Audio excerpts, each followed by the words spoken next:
G'day punters and welcome to the Wild West, brought to you by Betfair Australia.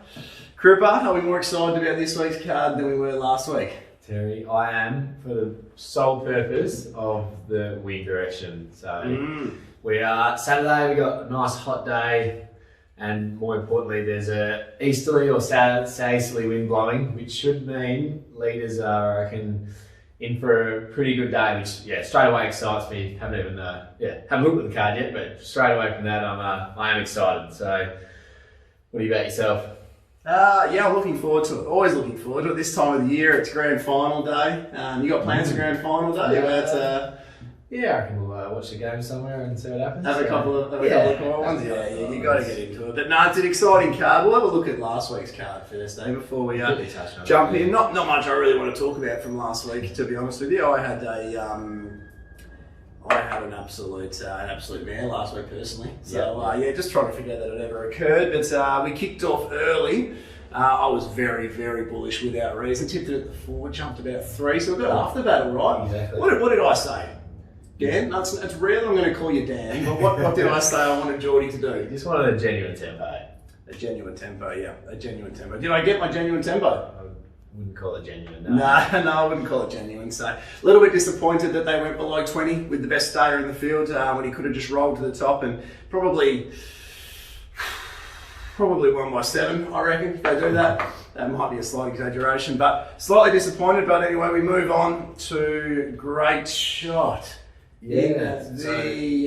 What was the name of the rest? Northerly. So that was my main play of the day. Was Great Shot the place. I'm going to give myself a little pat in the back. Did throw out Kiss on all 4 cheeks. Which, you did. I meant to say something. Yeah. So, out the door too. It was $26 Betfair. So if this bloke had any guts, he would have said to me, "That's an Origin bet. Here we go." I know. So anyway, Great Shot. Thought it was going to lead. Obviously, was thrown in at set weights plus penalties. Unfortunately, that wasn't the case because Peter Hall went, absolutely ridiculous tempo on Money Matters, but I've worked out why he did that. So Money Matters was beaten 15 or 20 lengths or whatever, it doesn't matter, giving no hope. But Saturday night prelim started at 4:50 p.m. The race was run at 5:15 p.m. With these shortened quarters, it works out perfectly. He just wanted to catch the start of the second quarter.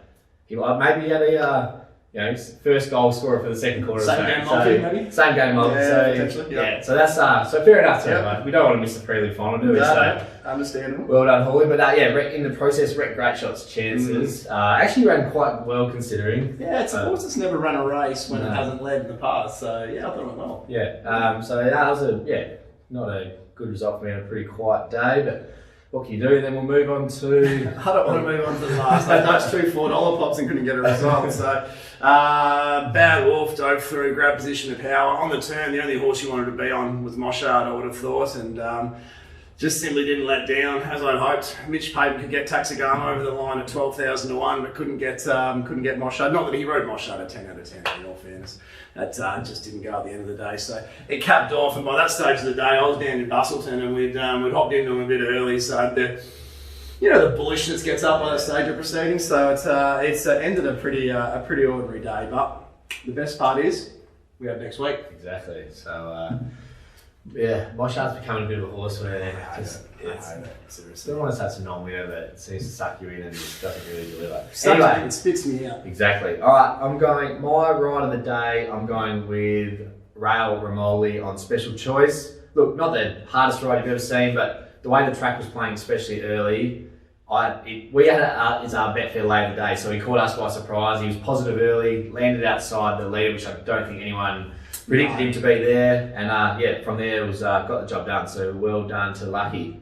Yourself? Thanks for bringing that up again, reminding us of that. That's great stuff. I'm going to give it to, it's more of a conglomerate of rides throughout the day. Brad Parnham rode 4. This was one of his losing rides on Platoon. Got off the inside alley, couldn't have presented at a better time. Unfortunately for Brad, didn't get the job done with Taxigana grabbing him late, but Platoon was a 10 out of 10 steer, and I think the King will be pretty happy with Platoon heading towards the railway as well. Yeah, for sure. All right, well, my horse to follow, going to stick with the Brad Parnham theme.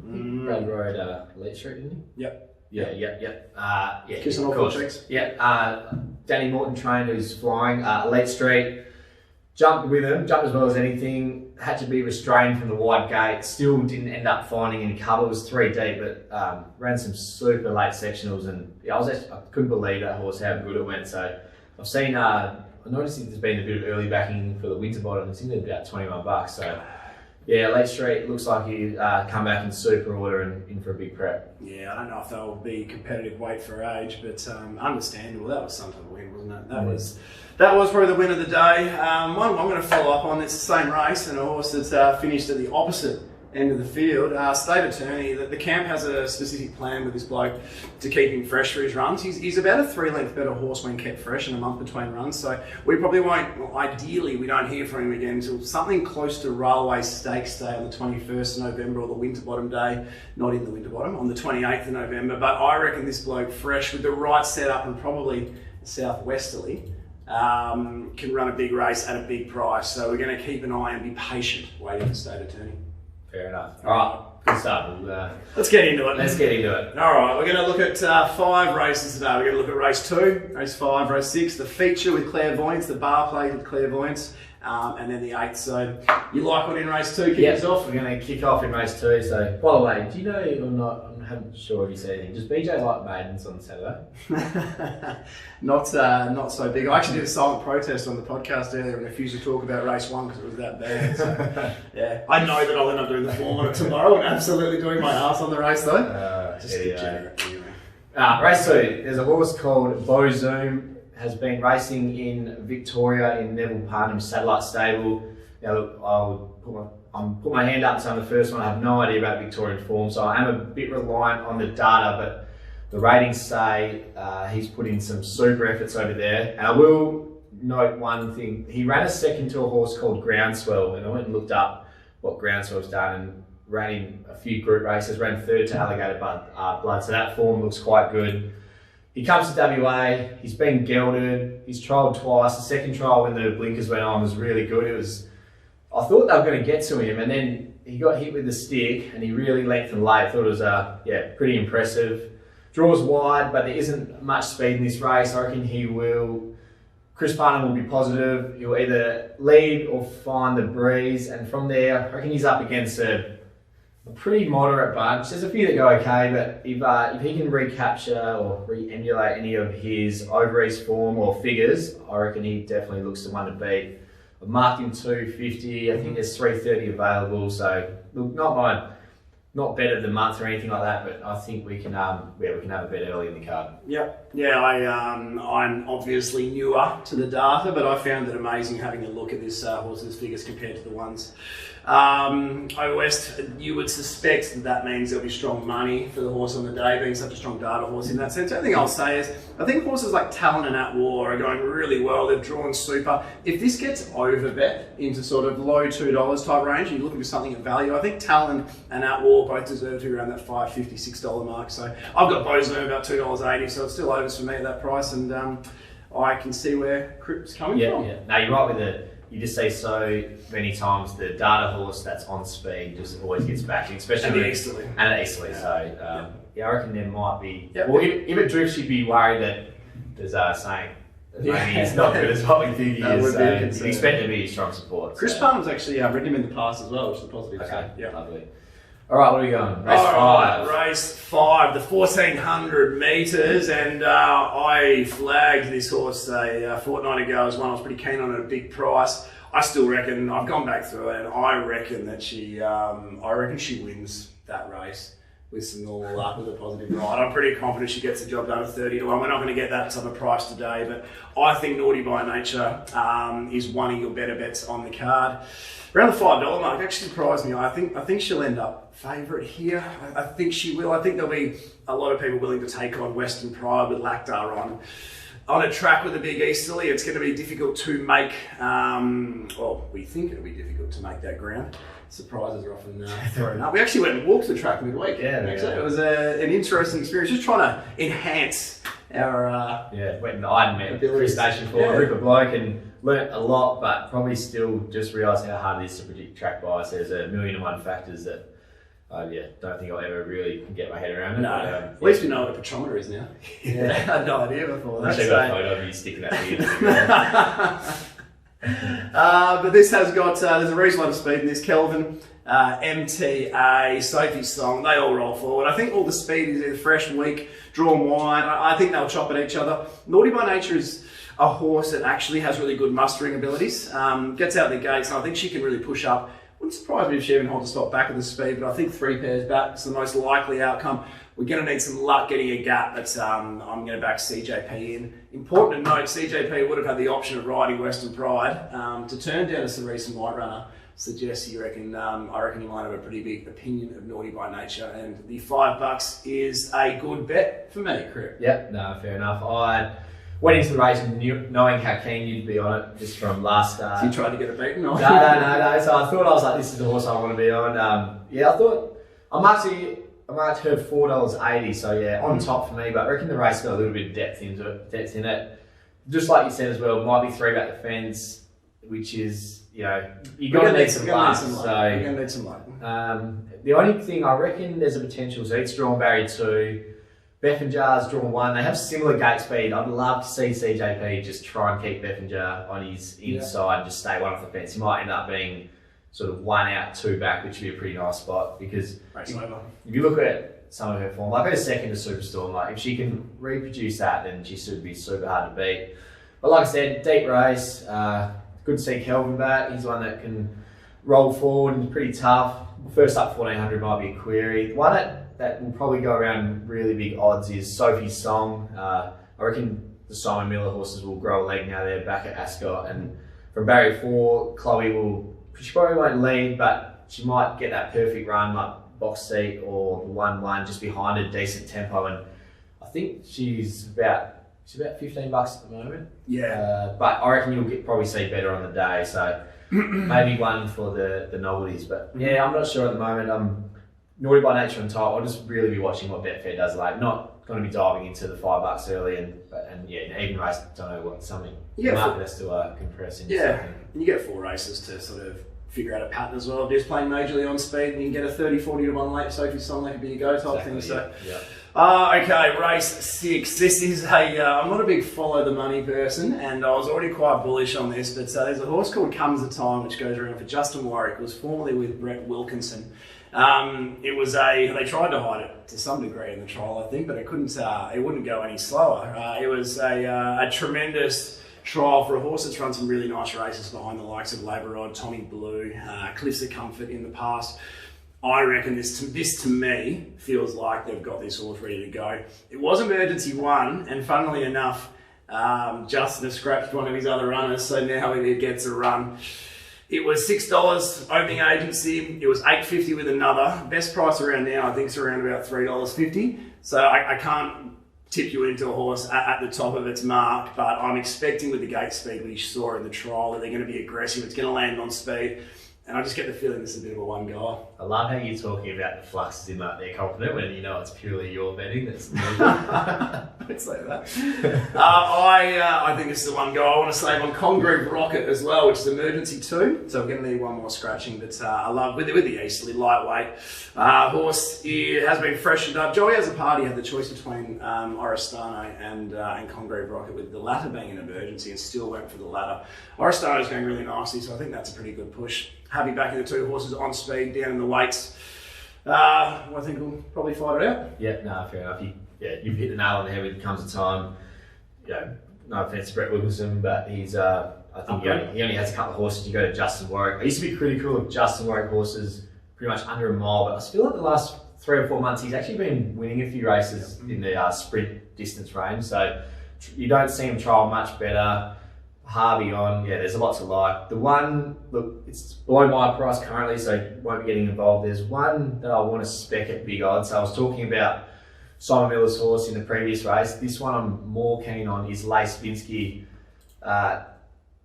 Last start was in the race when Cliffs of Comfort and Chris Graham just went way too hard, and we'll get to that later. I think the first 5 in run in that race finished no better than 10th across the line.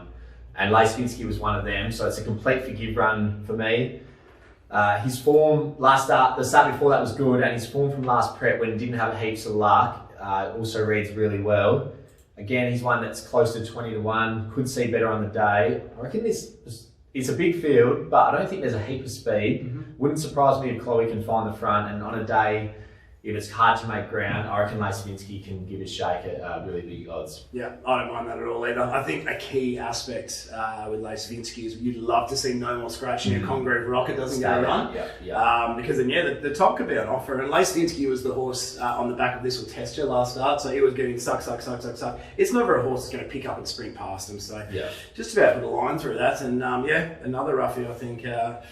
I may follow you in late on if we get a nice little quote on the exchange. Interesting, but because if it's on pace, Simon Miller's runners don't drift that often, so I'm sort of on the fence whether to take the high teens now, but we'll just probably wait and see till Saturday morning. Like you said, the key here is if there's another scratchy or not, because Congreve Rocket will kick up and find the top from barrier 2 if he does get a start. Yeah, makes it a little bit more difficult then, doesn't it? Yep.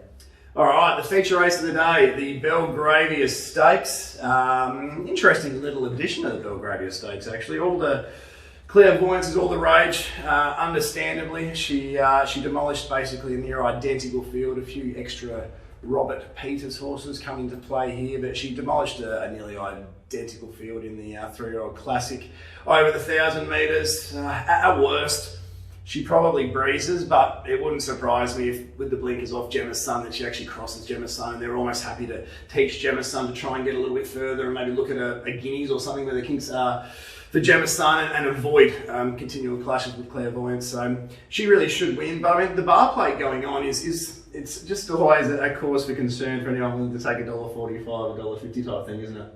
Yeah, a little bit. In saying that, I reckon Darren McAuliffe is one of the best when it comes to shoeing horses, and he was interviewed yesterday and he just didn't sound that concerned at all. So he's a confident man. I like it. He's up and about at the moment. He's got the chest puffed out. So to be honest, I know you're about to talk about one that you like to play. So I haven't, because I saw the clairvoyance was $1.60. I actually haven't done this race in detail, but after your spiel, I might go back and do it tonight and see if I can find what you're about to talk about. Shall we give it to the crowd now? Go ahead.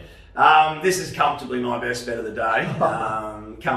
It's comfortably on a 1/12 unit basis. So I'm a rare place punter, but I marked this race as a 200%. Well, actually, it's about 170%.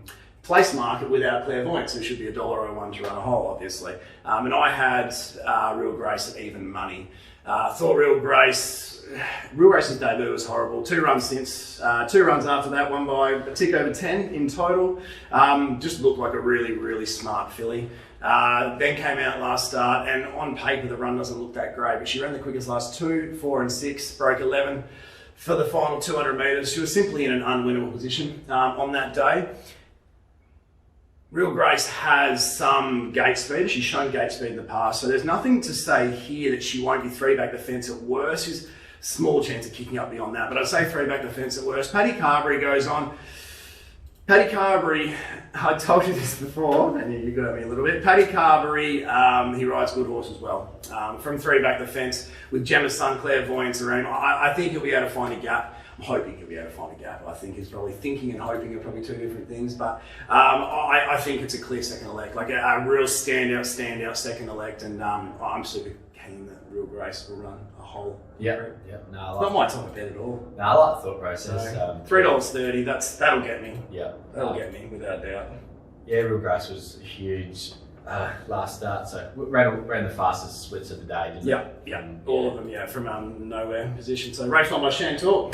I was about to say, Real Grace from barrier 16, paying $3 last start is the reason I just love betting Ascot. So horses that have to really break world records to win in the market. So still did break records and still couldn't win. So quite incredible. But no, I'm really keen, Real Grace, to run a hole. We'll be having something small on the win because that's the way I punt. I wouldn't be able to live with myself. I wouldn't be able to sleep at night. Unlike you. Do you have anything on Great Shot to win last time? Nah, not a cent. I don't even know if I had in the quaddy. I hope it knocks me out and I pick up the check. So. Like I always say, I'd be cock-a-hoot if it wins, picked up the big place prize. So I love cock-a-hoot, one of my favourites. So are you betting here? Race 8, yeah. Race 8. Okay. Oh, sorry, not sure about race 7 yet. So that's right. I like you've encouraged me to go back and have a real proper deep dive in the race, and I'll see what I can find the same angler that you found. So All right. Well, tell us about race 8. I'm with you here, but you're probably slightly more bullish than I am, but I'm with you, so tell us. Race 8. So, as I've said, it's going to be predicting a leader's track, and I want to be on the leader here, Cliffs of Comfort.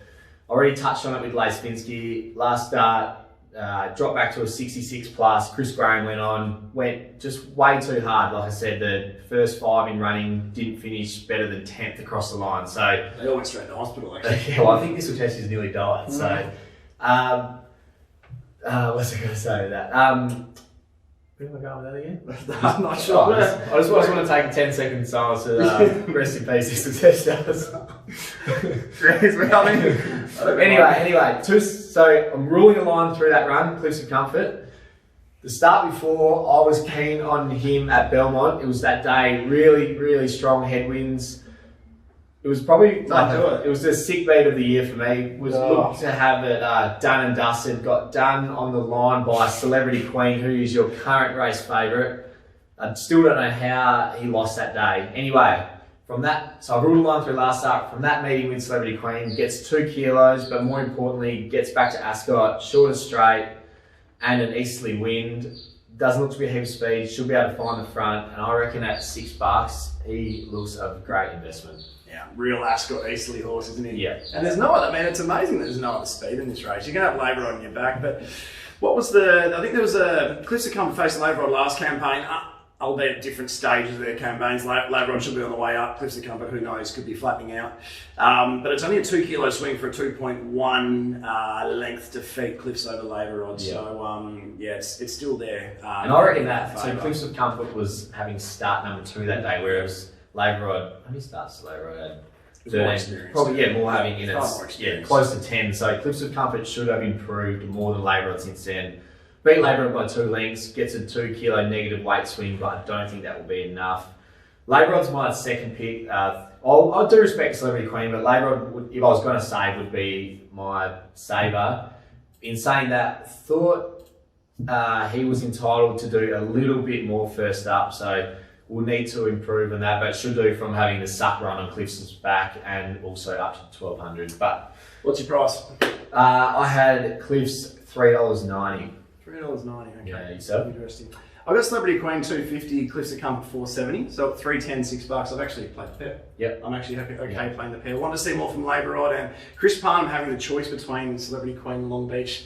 That's just enough for me to put a little tick through Long Beach. That's not a thick outline marker through Long Beach. It's just a little pencil line through Long Beach. You know? So, choice. There was talks that Long Beach was that talk. Miss, but obviously hasn't. So only had the month between runs. But sorry, I thought you were going to say there was talk Long Beach was better as well. Oh, there was that. Yeah, that's what Chris said before, and then Long Beach went horribly as $1.60 pop. So, but I just can't justify how Cliffs of Comfort can't turn the tables on Long Beach with the Belmont, the win factor, and the weight swing. So it's just you missed Celebrity Queen. It's just it's the forgiveness factor. I think that's what we're all worried about with Cliffs of Comfort. Is can we forgive its last run, or has a sprinter at start number 6 come to the end of its campaign? I'm with you. I'm willing to speculate. $6 is plenty. But I'm going to be saving Celebrity Queen. Or Dan might look at Labour Rod. Dan, why don't Dan you?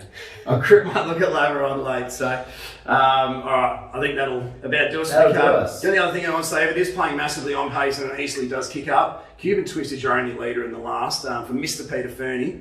Kira didn't get the ride, unfortunately, but I am pretty keen that it can run a race if there's a big easterly. Won't be tipping that one in the words, but just pay attention for any type of bias on the track. It's never lost a race when it's breezed. I like that. It's a little free hit, just like me with kissing all boys. Yeah, exactly right. If it loses, we won't discuss it next week. But if it wins, you just a little pat on the back for yourselves. There'll be plenty said about it if it wins. What's your best?